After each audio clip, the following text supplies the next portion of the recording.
છેલ્લા ઘણા સમયથી વડોદરાનો વિકાસ રોકાયો છે। રાજ્યના મુખ્યમંત્રીએ પણ આ બાબતે ટકોર કરી છે। તેમ છતાં સ્થાનિક શાસકો તેમજ અધિકારીઓના પેટનું પાણી હલતું નથી।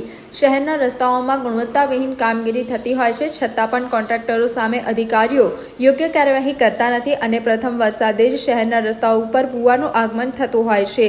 ગોરવા ખાતે આવેલ મધુનગર 4 રસ્તા પાસે પણ પાલિકા તંત્રના પ્રતાપે ભૂવા પડ્યા છે। 8 થી 9 મોટા ભૂવાઓ પડતા રાહદારીઓને મુશ્કેલીનો સામનો કરવાનો વારો આવ્યો છે।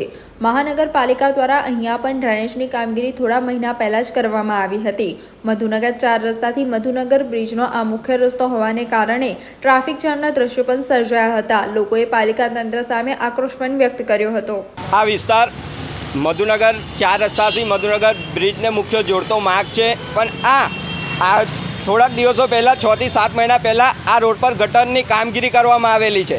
જ્યારે ગટરની કામગીરી કરવામાં આવી ત્યારે જે તે કોન્ટ્રાક્ટરે આ રોડ બનાવ્યો તો એવું લાગ્યું છે કે આ રોડ પોલમપોલ થયેલી છે। જો પોલમપોલ થઈ ના હોત તો આ પહેલાં જ વરસાદમાં ભૂવા નગરી ના બનત, પણ આ નેતાઓને આ જ અધિકારીઓના મિલીભગતથી આપણા વડોદરાનું નામ ખડોદરા નગરી કરી દીધી। જ્યારે રાજ્યના મુખ્યમંત્રીને ભાજપના CR પાટીલ સાહેબ આવીને એવું કહેતા હોય કે તમારું વડોદરા કામ પાછું રહી ગયું છે, તો આ નેતાઓ આ અધિકારીઓના લીધે જ આપણું વડોદરા પાછું રહી ગયું છે। પણ જો નેતાઓને અધિકારીઓને શરમ હોય તો હજુ બી જાગી જાય, બાકી આ પ્રજા જાગશે તો તમને કહીના બી નહીં રાખે।